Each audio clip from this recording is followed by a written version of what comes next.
What's up, good people? Wow, I'm running on a little bit of fumes today. Late game last night. I had to write my TV show, radio, tape my TV show. So energy levels are a little low right now. And on top of that, what an emotional game.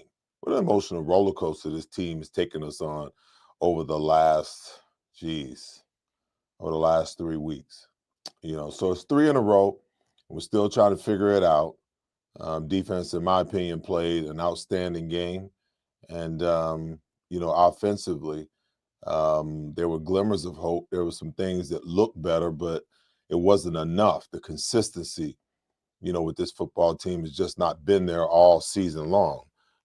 Before we dive in head first, I want to make sure and ask you guys to like, share, and subscribe to the Seth Joyner YouTube channel. We've got our pre and post game show. Pre-game show is an hour and a half before each game, and 90 minutes is the post game after we go 0-0-0 on the clock. Some interesting commentary and conversation that transpires through there, along with the chat. Some of the commentary that's in the chat. And then you got the Seth Joyner TV show that runs on PHL 17 on Wednesday nights and NBC Sports Philadelphia on Thursday night, with 2 re-airs throughout the week. And then this show right here, the Seth Joyner podcast, on a weekly basis. If you guys are looking for me anywhere else, I'm on WIP each and every Monday or day after the game to break down everything that's going on with our birds. And I want to, while I'm thinking about it, thank you guys that stepped up for our, adoptive family. We adopted 3 families, took care of them through your generous donations in partnership with Legacy Plastic Surgery and Aesthetics. Today was the last day to give. And Saturday, we're going to go and visit the families and deliver all the things that we've acquired for them, wrap our arms around them, and bless them during this holiday season. I just want to thank you guys for your generosity. Okay, where do we start? Well, let's start on the offensive side of the ball because, that's the most perplexing. Jalen Hurts has been a quarterback who's protected the ball at such a high clip over the last, we played 21 games last year, the last 17, and through, the first 13 games of this season. Then last night, I asked Michael Barkan, I had him on my TV show, which you guys will see tomorrow night. Was last night an anomaly, or is it something that we need to be concerned about? I think that, 2 of the 4 interceptions, you can kind of lay that at the feet of, our wide receivers. A.J. Brown short-armed the ball, tipped it, it got intercepted. The defense luckily stood up, and got the job done. And then, the one to pass to Devontae Smith, he slips and falls down. The DB intercepts it. The other interception, they ran a zone blitz. And a lot of times as a quarterback, when your vision is trying to make sure that the wide receiver gets open, you're kind of locked in on him. And he did have a wide receiver open. The problem was, they ran a zone blitz and dropped the backside defensive tackle in the coverage, and the defensive tackle stepped right in front of it and intercepted it. And then, of course, the last one, that's on him. And then the last one, I just think, he got a little greedy there. Instead of taking Dallas Goedert in the flat, turn into one of those situations where there's plenty of time left. Take what the defense is giving you. You're moving the ball. It's first down. All you need is 4 or 5 yards on first down to put you in put yourself in the ideal situation for second and third down. And he just asked for a little too much. Ball got tipped, interception, game is over. Now, by no stretch of the imagination am I making any kind of excuses for Jalen Hurts. The quarterback can't turn the ball over 4 times. And to make matters worse, you can't have an interception, recover your own interception off of a fumble, and then turn around and give it right back. That's 2 turnovers in one game. This is the first time that's happened since 1978, I believe it is. So he's got to play better. There's no ifs, ands, or buts about it. I'm not so sure that this offense can find its footing. That the offensive line is continuing to play at a historically bad level. They're not finishing blocks. They're missing assignments. They're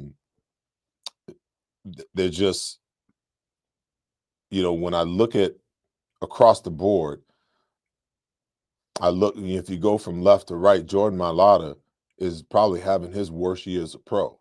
I'm still amazed that a guy that's 6'6", 345, 350 pounds, has got these little small edge rushers that's getting in his chest and pushing them back into the lap of the quarterback.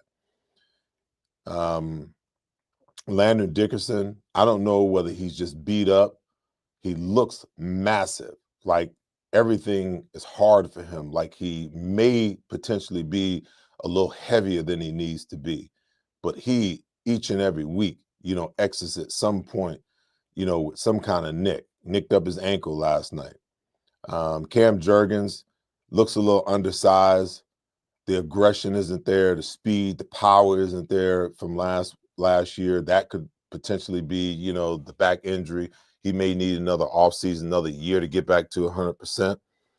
And then Tyler Steen lacks the aggressiveness that we saw out of Mekhi Becton, last year, and doesn't finish plays, doesn't, block with great authority and power.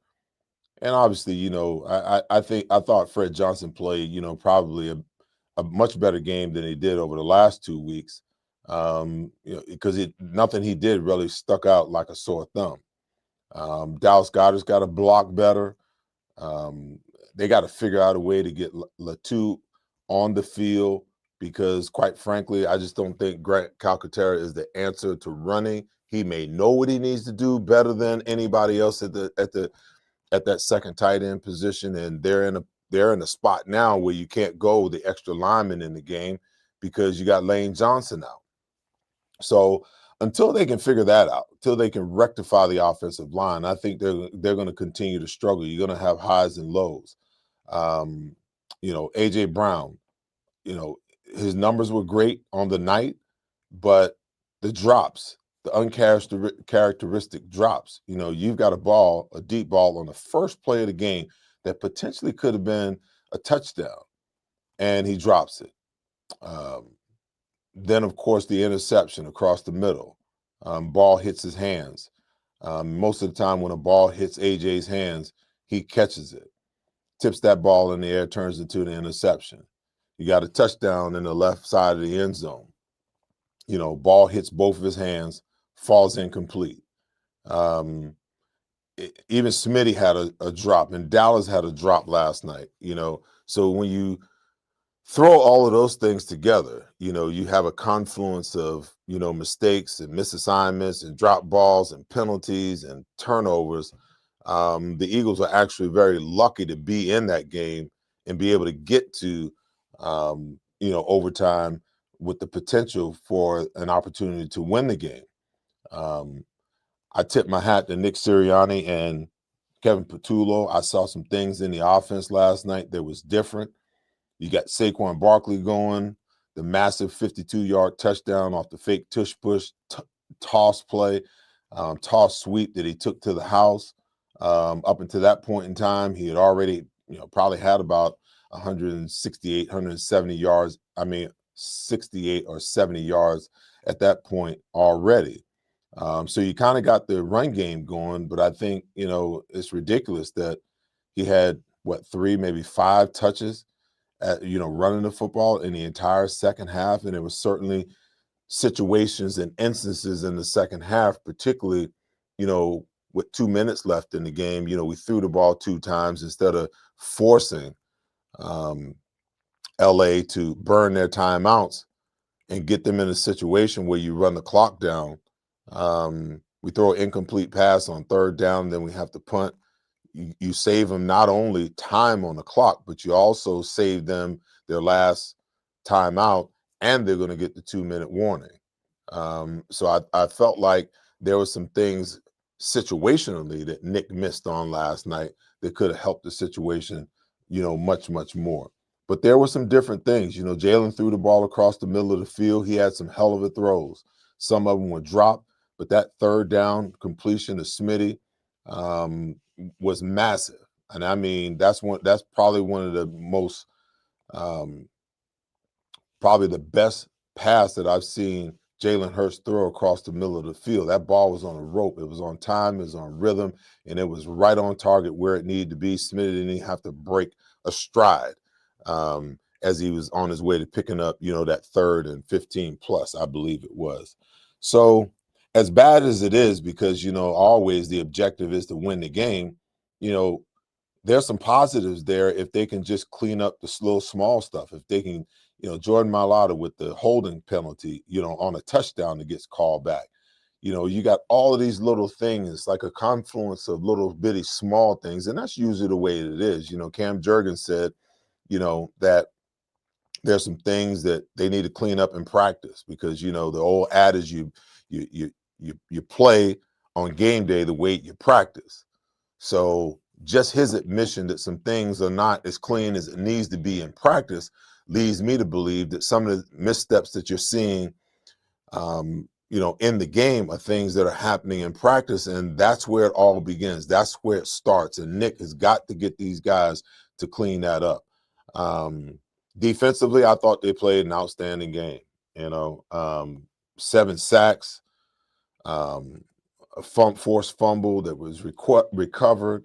You had an interception by Dory Jackson. Dory Jackson probably played his best game as an Eagle, and I thought that the insertion of Marcus Epps at safety for Sidney Brown was a massive move on the chessboard that gave Vic Fangio some confidence. And, listen, the secondary played extremely well because, I feel like the Chargers are a team, and Vlad McConkey had been running roughshod over almost every defense, but he's not a guy that you fear running away from you. And they don't have any other weapon that you fear getting deep on you. So, you saw the DBs challenging wide receivers. I would love to see a lot more of that instead of playing so passively and being afraid of a guy's speed. Well, listen, we got some guys that can run, and if you have to leave Quinyon Mitchell by himself, no one's going to run away from him. Then you lean the safety to the side of Adoree Jackson and you play a little more aggressively. Cooper DeJean played a phenomenal game last night. Jordan Davis, Brian Young, Moro Jomo, but with Jalen Carter out of the game, those guys played a tremendous game in the middle of that defense last night. I'm still wondering where Zach Bond is, because the plays that he made last year that made him an All-Pro and got him paid a nice salary, 3-year deal. He's been, since the first half of the season, first 3 quarters of the season, he's been absent. He hadn't done anything. The Kobe Dean has some good rushes, had a sack, caused fumble. But even he has some struggles, in the passing game and in the running game a little bit last night at different junctures. And, they played the run game well. They had 169 yards rushing. You would look at that stat and say maybe they didn't play that well. But if you think about it, Justin Herbert had, I believe, 10 scrambles for 66 yards. So if you take that out of the equation, if they just play better on the edges and making sure that they keep him in the pocket, even though they sacked him 7 times, they probably could have had another 5 or 6 sacks, if they would have been a little more diligent about how they rushed the passer. But that's 103 yards by the running backs alone for a team that averages, I want to say, 122 yards on the ground. I thought that they played well. And at every turn, every single thing that the offense put them in negative position for, they figured out a way to stem the tide and keep the offense in the game. And the offense just couldn't do enough. The area that I'm most concerned about are the Eagles' defensive ends and their rush guys. And I think I'm going to go to the board to kind of illustrate, what I'm talking about. You saw Justin Herbert, he got away from the Kobe Dean on one blitz miraculously, because it seemed like they had him hemmed up. There was a few where he stepped inside and got out. But there's a thing that bothers me with the defensive ends and the edge guys and the way that they play, because it's showing itself from week to week. They're losing contain. They're losing the edge. They're crashing on plays away. Justin Herbert ran, a RPO, at a crucial point in the overtime game to get a first down, and you had Jalen Phillips crashing, and he's outside, scampers for like 19 yards. There's just some things that really, really concern me when it comes to the defensive ends, and I don't know whether it's being coached that way or they're just playing that way and no one's holding them accountable. I find it hard to believe that Vic Fangio is not holding these guys accountable. But as I go to the board, I'm going to give you guys some examples so that you can understand what I'm seeing. And I think if they clean this up, that, the Chargers had 275 yards of total offense. That's pretty darn good for a defense on the year that has given up 347 yards per game. But this is kind of what it looks like. Okay, so there's your tight end. Your center. You got the back and the quarterback. You got your tackle and your ends. And let's just say that you got a tight end here, so you kick the end out, and your linebacker's here. Okay. So anytime that you run the ball, okay, when that ball comes back in this direction, this guy's responsible for this gap. He's responsible for that gap. Okay. This linebacker's got to get downhill and get him off the double team so he can stay in his gap and he's in his gap. And the defensive end has to squeeze, but with his outside arm free, because anything that bounces outside, he's got to be standing there waiting for it. Okay. And this linebacker is going to check this A gap. Okay. And then flow to the football. All right. Any kind of cutback, one of the safeties have to come down and take care of that. All right. So what I'm seeing is, initially, these defensive ends, okay, they're setting a pretty good edge here. Okay. They're setting the edge here. The thing I don't like is they've got their shoulders turned in this way. Okay. And the inside foot is back and the outside foot is up. So naturally, the first step that you're going to take is like this. So now when they get engaged in this block, okay, and they run that ball inside, and everything inside is jammed up, and this running back is dancing around, okay, and then all of a sudden, they peek inside, doing his job and his job and his job and his job, and the safety that's coming down, and this safety that's coming down, okay? And when he sticks his head inside, that running back sees it, and then they're bouncing it outside and getting around the end, okay? That can't happen. The entire integrity of the defense requires, okay, this defensive end to keep the ball here and this defensive end to keep the ball there. You want all the runs to stay within the U here. Anything that gets outside of it, okay, is a problem. And it not only happened last night, but it happens consistently with these rush guys and these defensive ends, okay? Case in point, I was coaching, my young kids back in the day, and I had a defensive end playing here. He would always stick his nose in here, trying to make a play where it wasn't his play to be made. See, when you're a contained player, you got to trust these guys that are in here that they'll get their job done. And it just so happened, he did it on a consistent basis. And one day he did it, he got in here, the running back bounced outside, and I blew the whistle. I said, "Stop. Don't anybody move." I said, "I want everybody to just stay where they are." Okay. My defensive end, after this running back bounces outside, he starts to pursue the ball. And I said, "Everybody stop where you are." Okay. And I asked him a crucial question. I said, "Where is your help?" I said, "I want you to look inside, okay? And I want you to tell me, how many players do you see inside?" So he starts to count. He said, "Coach, 1, 2, 3, 4, 5, 6, and 7, 8, okay? 9, 10, and he's 11. I said, "All of your help is inside." Okay. So now you're going to begin to see and understand why I'm telling you, okay, you have to contain the football. I said, now turn outside and tell me how many players you see outside. He said, "1, coach." And I said, "You're right, 1. And I got this guy right here playing corner because he won't tackle or hit anybody. And you're sticking your nose down in there and letting this guy get outside and putting all the pressure on this guy right here." I said, "You cannot do that."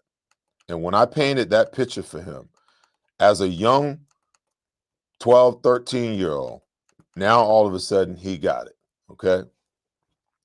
Now let's get to the passing game and how all of this affects the passing game. It's the same scenario. Okay. The ball is snapped. Okay. More times than not, you're going to get the double team over here. Okay. So when you get the double team to this side, just dealing with the tackles right now, this guy can only push. He can't work here and he can't work here because now we get out of balance. If he works inside and this tackle kicks and you got this guy rushing, look at the rush lane, the escape lane for the quarterback. Okay.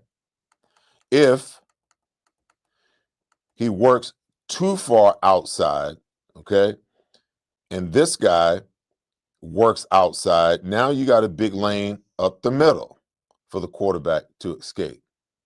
Okay. The most critical guys are this guy and this guy, because when that guy sets and you rush upfield, okay, you can only get as high as the quarterback, and then you have to retrace your steps. You see, Nolan Smith did that on a few occasions last night. He actually got stoned. He realized that he wasn't going to run the loop, so he got as high as the quarterback and he retraced his steps. And when Justin Herbert ran up the middle, he made the tackle right here. Okay.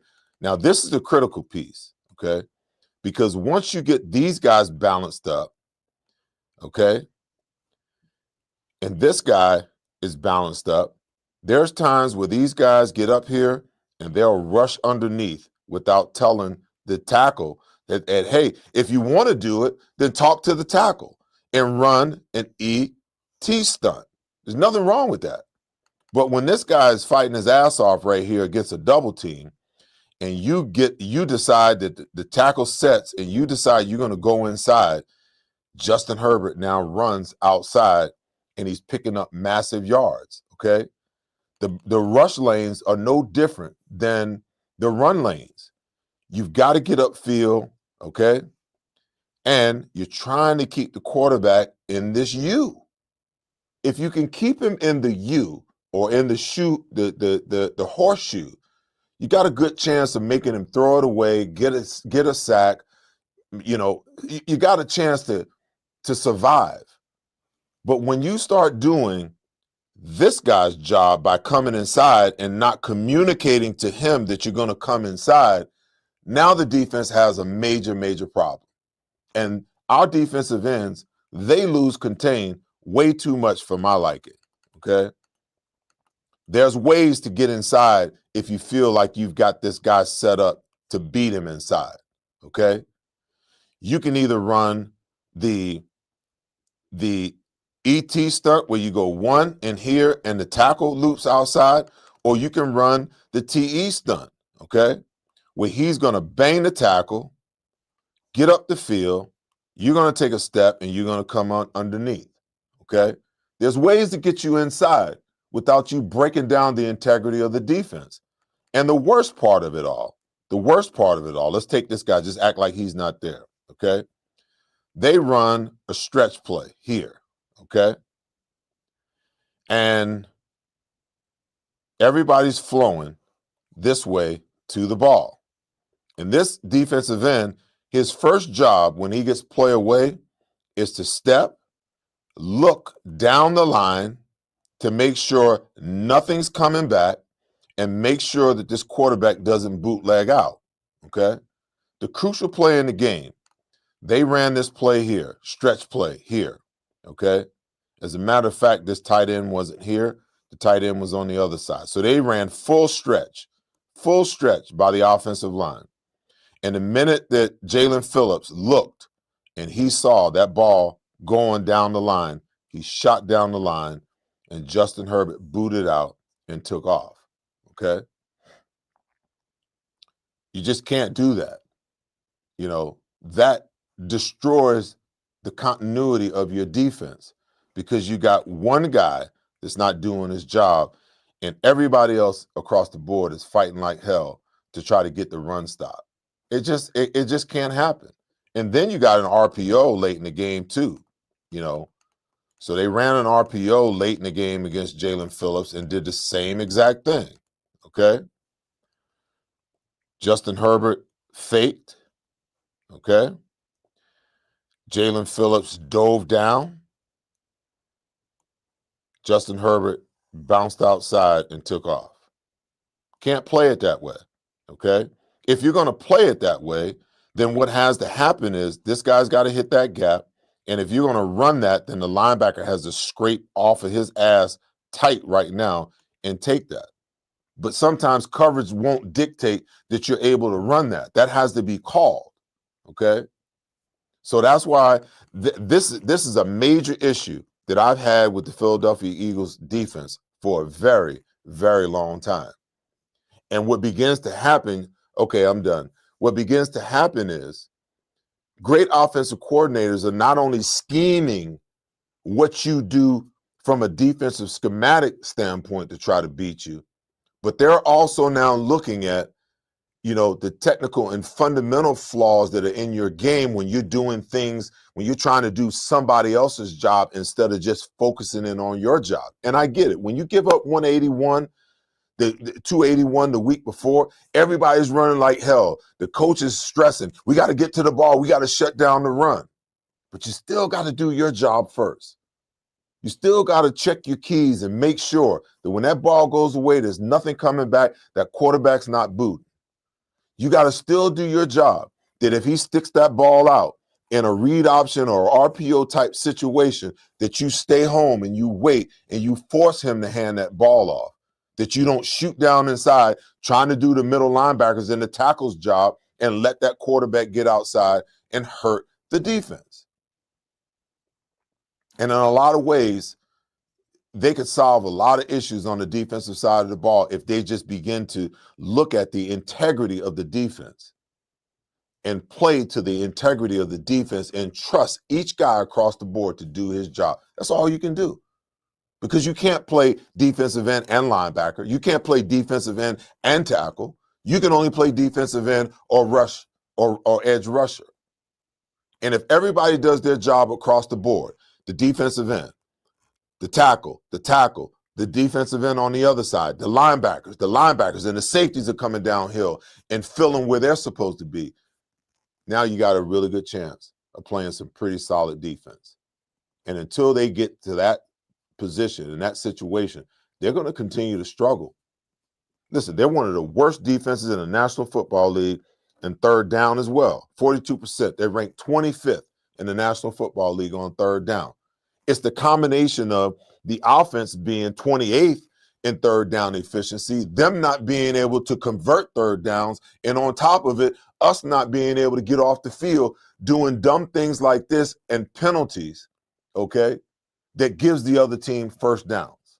They've got to stop and fix the small things so that the big things will begin to work out. All right? I'm going to take a quick break, but when I come back, Rubin Frank is going to join me. This guy's been around. He reported on the Eagles way back when I was just a young pup starting off in the NFL.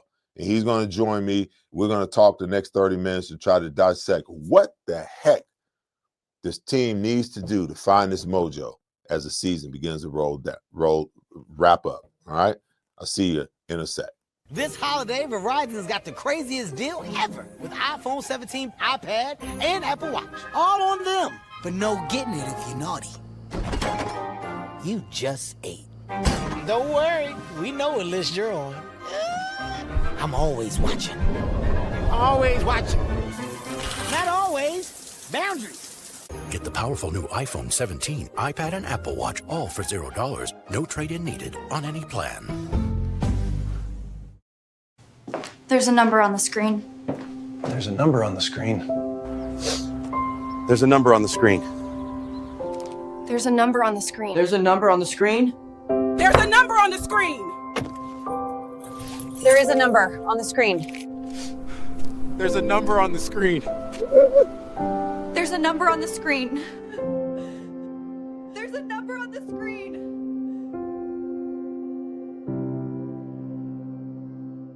Since 1893, Weber Display and Packaging has been Pennsylvania's leading manufacturer of corrugated packaging and displays. We're family owned with 4 Philadelphia locations, 2 converting facilities, a warehouse, and a fulfillment center. Designed through delivery, we exceed customer needs. Weber Display and Packaging, our core values drive everything we do. Come join our team.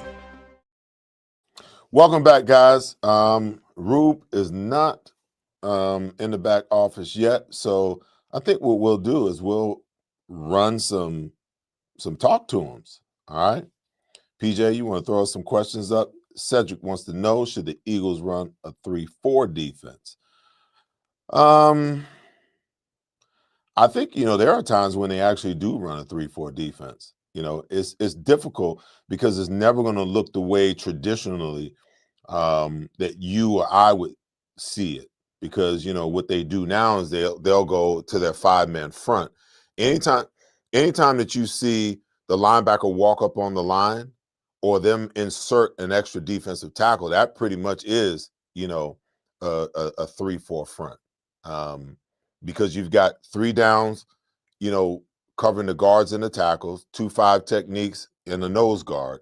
And then you've got 2 rush guys on the outside. You got 1 linebacker oftentimes, but more times than not, what they'll do is they'll walk a safety down late because they're truly in a 4-2 look. So you can never really get the true, 5-3 personnel, unless 3-4 personnel, unless, you get the right personnel offensively, and then you can get into that sub package. But I'm not so sure that helps. The Eagles have struggled against the run the previous 2 weeks, but I thought they played the run pretty darn good last week. All right, I think Rube is ready.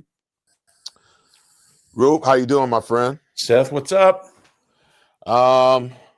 Just exhausted with this team, emotionally, psychologically, and I can imagine how the players are feeling, man. 3 losses in a row, obviously 3 games that potentially they could have won, but they just didn't. Any magical statistics, that you got under your sleeve that you could throw at my viewers to give them some more insight as to what's really plaguing this offense and plaguing this football team? Well, you can take your pick. 81 points in 5 games. That's their worst 5-game scoring total since 2012, which is not a happy year in Eagles land. So they're just not doing anything consistently well on offense. I feel like we've started to see some signs of life in the running game. Saquon had a big first half, 13 for 69 last night, and then got 5 carries in the second half. Mm-hmm. So it's almost like they're still coaching. Like he's actually averaging 4.7 yards per carry in his last 6 games. So I think the O-line has been run blocking better. And I'll tell you what, I mean, just having a healthy body in there in Brett Toth instead of a guy that's banged up has helped. But they're still coaching it like they can't run the ball. So 5 carries in the second half, kind of early in the year, they weren't running it well. They got away from it. You don't have the luxury when you have a passing game that's this off kilter, this out of whack. You can't afford to just stop running the ball in a close game. And I just don't get it. And they did it last week. They've done it really 3 weeks in a row. Mm-hmm. Saquon's had a good first half. They just get away from it in the second half. This offense is not good enough. This passing game is not good enough to get by without a running game to support it. And they're starting to run the ball better, but they're not using it. So I don't get that. So I'll ask you a question because I went back earlier today and I wanted to look at his carries over the last 3 games. And they're not that high. Given the fact that he had darn near 400 touches last year, and the Eagles have historically with their running backs, erred on the side of, 15 to 18 carries a game. And I think they must have some kind of analytic that, that tells them that the probability of injury goes up the more that they supersede that number, even though they went way beyond it last year in some instances. Could they possibly be protecting him? But I do agree with you at the other end of the spectrum that I feel like when the running game is not working, I think the last 3 weeks has been pretty evident of that. There's times in the game where the run game hasn't been working and they've just like completely abandoned it and said, we can't run it, so we're going to throw it on every down. And then the weird thing to me, Rue, is that when you run it on first down or you throw it on first down, okay, and you don't complete the pass, and then you come back predictably and you run it on second down and they've got a heavy box and now you got 1 yard in a cloud of dust. Now you're in a 3rd and 9 situation for a team that ranks 28th in the National Football League in third down efficiency. I almost feel like if you're going to throw it on first down, whether and it's incomplete, you're almost committed yourself to throwing it all 3 downs. Yeah, you're right. And I mean, I think that maybe earlier in the year, the workload from last year was affecting Saquon, but I think he looks really good now. I think he looks, he looks powerful. He looks, fast. I think he looks really good. And the thing about running game is like, you're not going to get 5 yards in every carry. I mean, there's going to be with every run. I mean, Barry Sanders had more negative yards than anybody in history. That's why you keep pounding it. You keep giving really good backs the ball more than once a series or twice a quarter. It's the kind of thing you keep chipping away eventually. And we saw it, with the one big run he had in the second half, I guess in the fourth quarter on Monday night. But I mean, you're right. This team and really Andy, one of Andy's flaws here that he kind of fixed when he got to Kansas City was, I mean, how many times did you see Brian Westbrook have like 88 yards in the first half and they get like 3 carries in the second half? And that was kind of a blind spot for Big Red. I don't get it. And there's no time. Like there's only a few games left and they got to really, watch out for those Cowboys coming up in the rearview mirror. And there's no time to protect Saquon now and say, well, we can only give him 13 carries. I mean, there's not time for that. He's got to, he's the one thing that's really kind of working right now in the offense. And man, you gotta run with it. When I look at this offensive line, Rube, I mean, they've been so dominant for so long. And I know that you're missing Lane. That's a big piece. That both Cam and Landon have been banged up. I personally felt like, when they let Mekhi Becton walk out of the door, that was a massive mistake.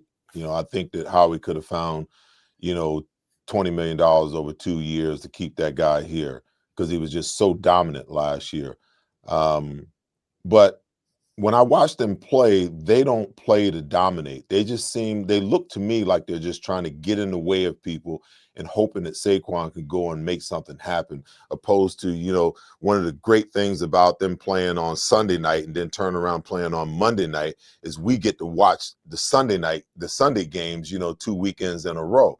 And I'm watching these other offenses and I'm looking at how dynamic they are, but I'm also looking at the offensive lines of some of these teams and how they fight until the second whistle. They're taking the proper angles. They're not making the mistakes. They're not getting the pre-snap penalties. All of these things that Nick has talked about all year long, but his messaging doesn't seem to be manifesting the changes.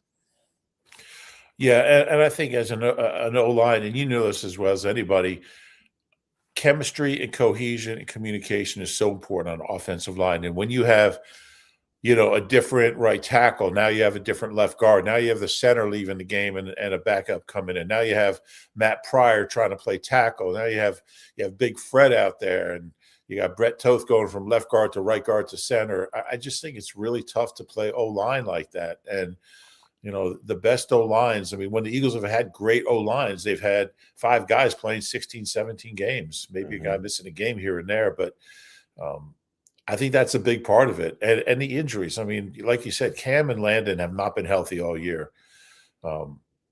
Tyler Steen's not Mekhi Becton, especially as a run blocker. I think he's been okay. I think he's played okay. He hasn't been awful, but they're just not the same guys as last year. We're so used to saying they have the best O-line in football. They just don't anymore. I think it's partly injuries, and it's partly just that lack of cohesion because there's just so many guys kind of coming in and out all the time. Good point. Listen, I want to get to Jalen because that's the hot topic right now. But I don't like to let anybody off the hook. And, we got to talk about A.J. Brown and the drops and the missteps yesterday. For a guy who's made so much noise, over the majority of the season, to drop a pass that potentially could have been a touchdown on the first play of the game, then to come back, and miss a ball coming across the middle and tip it up and get it intercepted. And then to drop, another ball in the end zone that he normally catches. Pair that up with, his blocking in the run game. It leaves a lot to be desired in his effort when the ball's not coming to him. At times, Rube, and I love the guy. I think he's a phenomenal player, but at times, he kind of looks like T.O. out there from the standpoint that, like if the few times that I had an opportunity to play against T.O. late in my career, if I wanted to know whether it was run or pass, all I had to do was look out there and see what T.O. was doing. Because if it was pass, he was lined up, engaged, and ready to go. But if he wasn't, you could tell in his body language that it was a run. And, there were times where he was a very good blocker. But AJ is 6'3", 220 pounds. There's no reason, like so many times yesterday, I watched him potentially be the difference between a play picking up another 5 to 10 yards and not, because he wouldn't go and put his face mask on somebody and block the same way that other people block for him when he's got the ball. That's a problem. Yeah, I can't disagree. I don't like his body language. I don't look. He's a phenomenal talent. I don't think you can complain week after week after week on social media and the locker room and interviews, and then come up so small in a game that they really had to win. And he did. I mean, he left at least 3, maybe 4 catches out there. 2 of them could have won the game. Like if he doesn't drop that one over the middle, gets picked off, they go down and score. Totally different game. If he catches the one in the left end zone, ball game. It's over. So you can't call yourself the best in the league. I want to be the best in the league. You can't talk like that and then not give that full effort. And it's a bad look. And when he's I think the difference between him and T.O. is I really believe from knowing AJ and being around him that he wants to win, whereas T.O. was so much about himself. And AJ has that certainly has that element, but I don't think T.O. really cared about winning. I think he just cared about T.O. Where I do think A.J., he wants the team to win, but he doesn't always go about it the right way. Well, let me go back and say that I'm not making that comparison, because people will listen to this and say, "Oh, Seth Joyner said, AJ Brown is like T.O." That's not what I'm saying, but there are some character traits, if Sure. you will, that are comparable. Now let's talk about Jalen Hurts, because he's the hot topic. Everybody's calling for Tanner McKee and just nonsensical stuff. And, when you turn the ball over 4 times and you have 2 turnovers on one play, an interception and a fumble, the first time it's happened since 1978, it just blows my mind that something like that could happen. I can remember while we were watching the game, somebody said, "Is that 2 turnovers on one play?" I'm like, it certainly is. But when you have a day like that, the scrutiny is just going to get louder and louder. And I really only put 2 on him. The AJ interception is his fault. Devontae falls down. The guy intercepts the ball. Maybe that doesn't happen if the Slim Reaper doesn't slip. The one to the defensive tackle, you got a zone blitz, and he's focused over here. He doesn't see the guy drop. I'm not trying to make excuses. I'm just trying to talk about, what the reality of the situation is. And then the last one, I just felt like he got greedy. His first down, you got three plus minutes on the clock. You got to just dump that ball down to Dallas Goedert. You're going to get 4, 5, 6 yards, and line up and play second down with plenty of time to, continue moving the ball and win the football game. But Rue, he made some hell of a throws yesterday, man. He did. I mean, that ball to Devontae on 3rd and long, that ball to AJ, in the end zone that he dropped, he put that right in the breadbasket. Like, he threw some lasers. The other pass to AJ back across the field when it got called back because of the Mailata holding, like, he made some great throws, but those throws will get overshadowed anytime the quarterback puts the ball at risk, and has 4 interceptions in a game.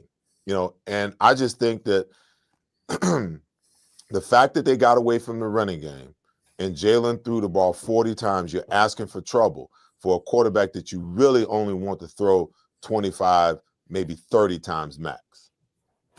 Yeah, second half, the Eagles had 29 offensive plays. Saquon had 5 carries. So come on now. I mean, that's just inexcusable. That's the thing about Jalen. Like, and people have to remember, I like Tanner McKee. I think he's, he has a chance to be a good player. He's played 1 game in his life, all right? And it was against a bad Giants team, and he played great. You're not going to bench the Super Bowl MVP for a late-round pick who's played 1 game in his career when you're sitting at 8-5 and you still have a chance to get to the playoffs, a pretty good chance. So you get that out of the way. That's not going to happen. It's certainly not Nick's way. He wouldn't do that, and he shouldn't do it. But I think that's what's so tantalizing about Jalen is, like, he makes some unbelievable plays. And I think what happened on that last interception, he got in a little bit of a rhythm. He had that ball to AJ, then he had the long run that got called back. I think it was a Juergens penalty. And then he hit Goddard for like 16 yards. I think he was feeling like when he gets into a rhythm, like, he can't be stopped. And I think greedy's a good word for it. He didn't need to make that throw in that situation. There were other opportunities to win the game or tie the game if that's how you wanted to go. I think he would have been aggressive and tried to win it. But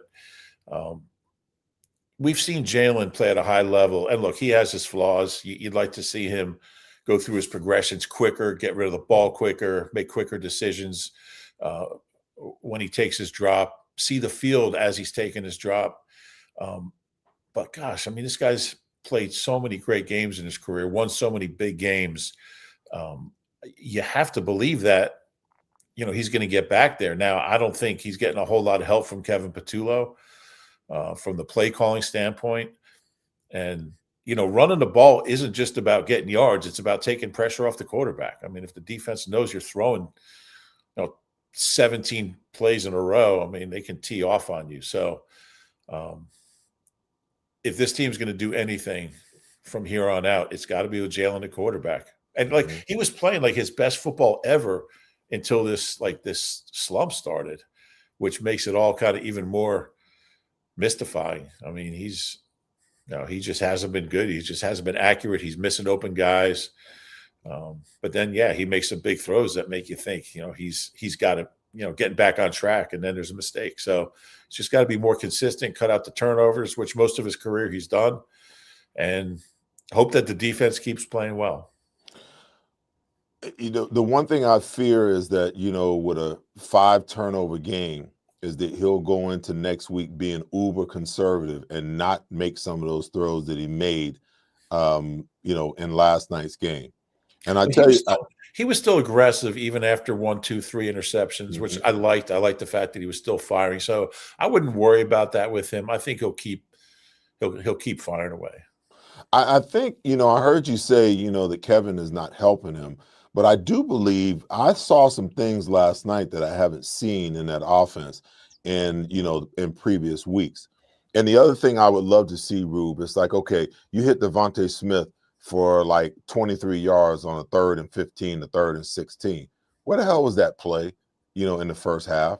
Why did you not go back to that play at some other time, in the game, during that drive? Because they certainly were playing some of that same defense. The Chargers are primarily a zone team, okay? The only time they really want to get into man is when they come after you. And the times that they come after Jalen, he's going to continue to see the zero blitz because of how Nick Sirianni and Kevin Patullo choose to, attack it. In long distance situations, they come with the zero blitz. He can see it coming. You get nobody crossing the field. Everybody's running go routes, and he's going to rear up and throw that balloon ball to AJ. And that's a 50-50 ball. Like, if you got somebody crossing the middle of the field running away from a defender, that's a much easier throw to complete than that deep ball trying to hit a big play, in a most crucial point in time of the game. But I do feel like, some changes were made, that they added something. And one thing I would love to see them add, and I know they've been trying to protect him, the rumor that he doesn't want to run the ball, I don't necessarily believe that, but I do think that they need to start incorporating some RPO action, especially when they get the 4-man front, to freeze that defensive end. Because some of the things that they did last night, they had some RPO, but he didn't run it, but he gave it to Saquon, and the times that he pulled it, he did throw it. I think that interception was an RPO, and I think he was kind of shocked that defensive end didn't bite down. He stayed there, and Dallas tried to stay on him as long as he could, and then he had to release. But I think that's another reason why his clock kind of got sped up a little bit. Yeah, and I think one thing Kellen Moore did was give Jalen, and I thought he did, and Shane Steichen was really good at giving Jalen answers against zero. And I don't see that right now. I mean, maybe once in a while you're going to hit one of those, bombs away throws. But like you said, it's not a high percentage play. So I think that's something that's lacking in the offense right now. I thought Jalen had made progress against the blitz, and I still think he's better than he was when he was younger. But it is a little frustrating watching that. All right, let's jump over on the defensive side of the ball, because I thought they played a phenomenal game last night. Yeah. Those defensive tackles, particularly Bryant and Jordan Davis, I thought they played lights out last night. I forget what the numbers are, something crazy like I think they had like 14 tackles between them, 3 sacks, 3 TFLs, and 4 quarterback hits for defensive tackles for guys not named Jalen Carter. I feel like Adoree Jackson played his best game. He was very aggressive. Yeah. And I think I think at the other end of the spectrum, Rube, I think they knew going into this game, the Chargers really didn't have a wide receiver that they were worried about from a speed standpoint. That even though Ladd McConkey, has just been tearing up the rest of the league, that you could put a Cooper DeJean on him, and he was fast enough to run with him and physical enough with him, to get the job done. So you've seen Adoree Jackson playing a lot more aggressive.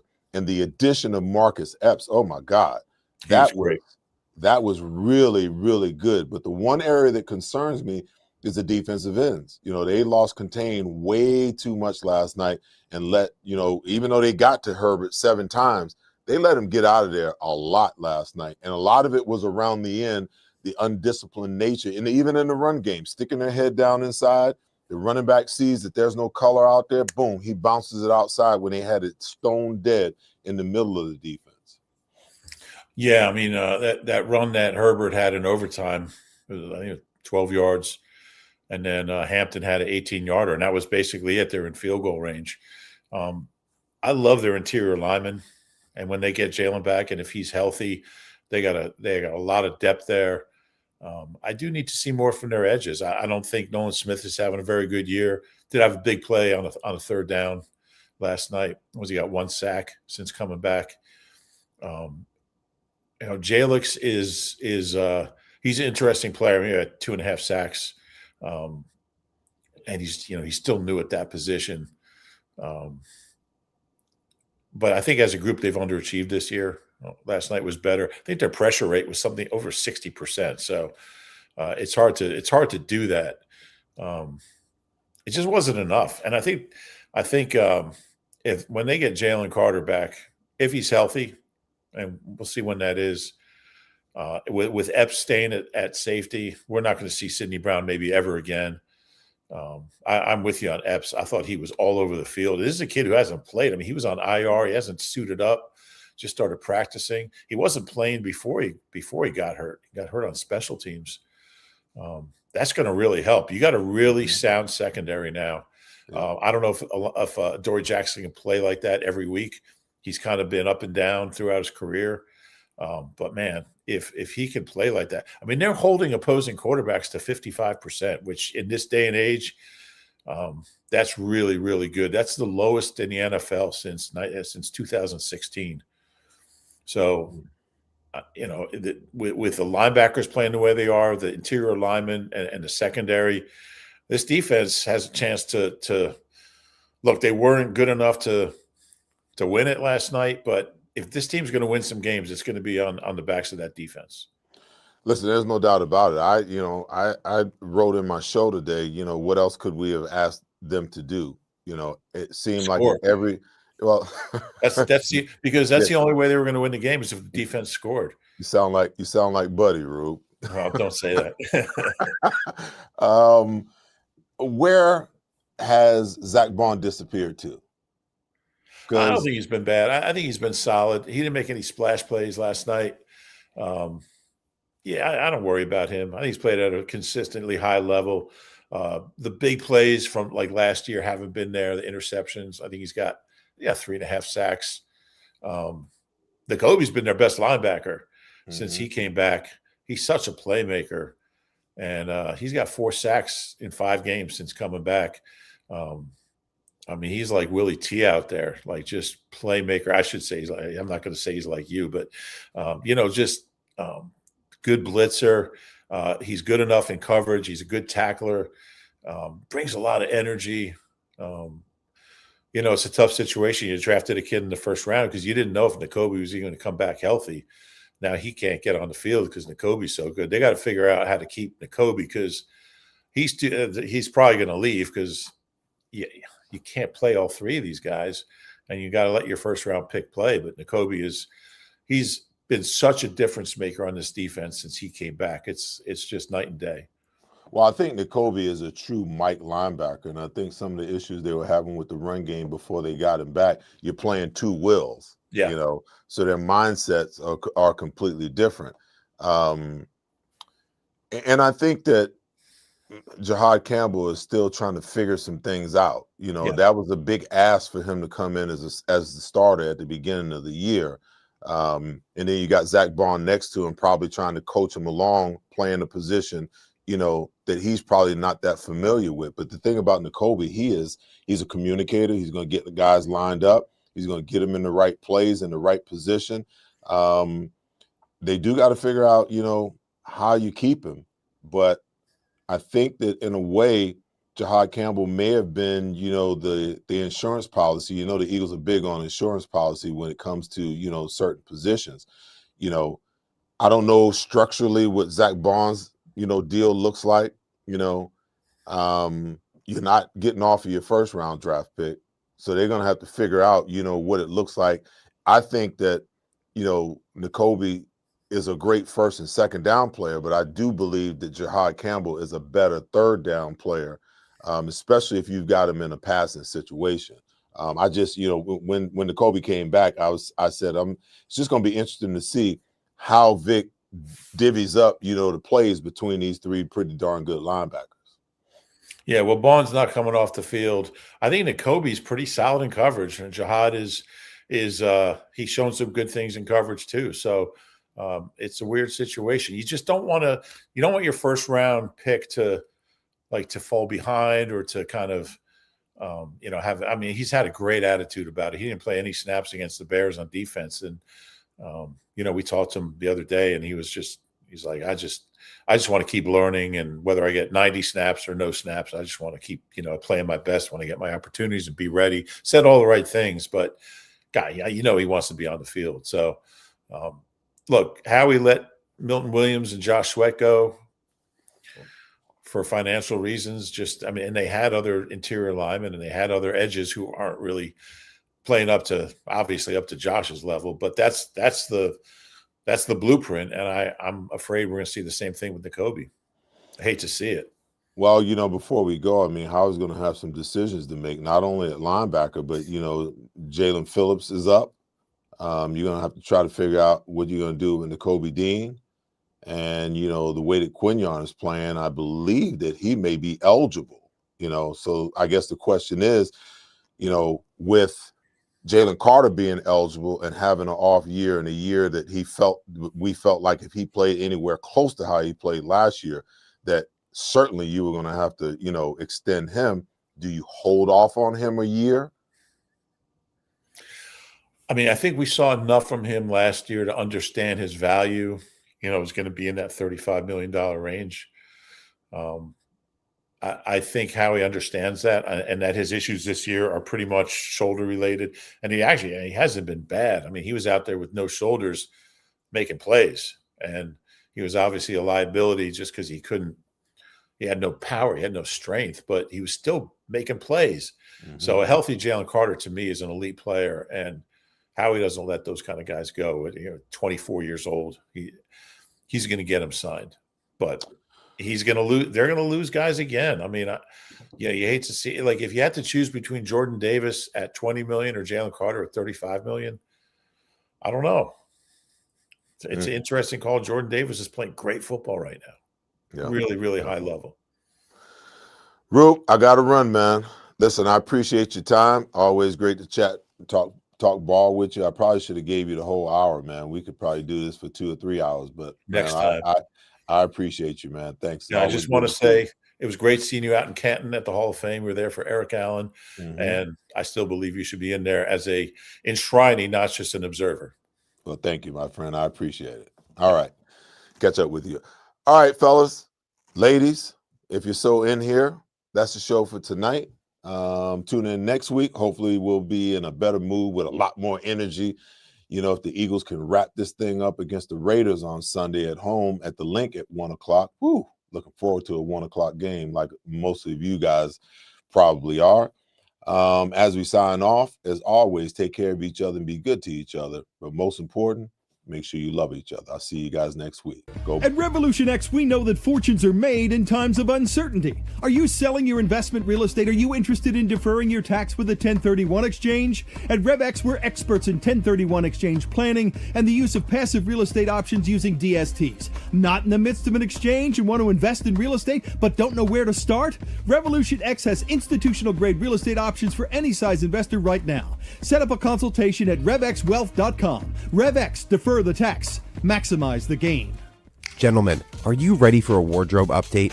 Introducing Divine Nine's Custom Menswear, your clothier for truly unique, custom-made threads. With Divine Nine, you can design your own one-of-a-kind suit, jacket, slacks, shirts, golf pants, and shorts, perfectly handcrafted by our skilled artisans who will bring your vision to life. Prepare to stand out from the crowd with Divine Nine's Custom Clothier, official clothier of Seth Joyner. Custom clothing made for you.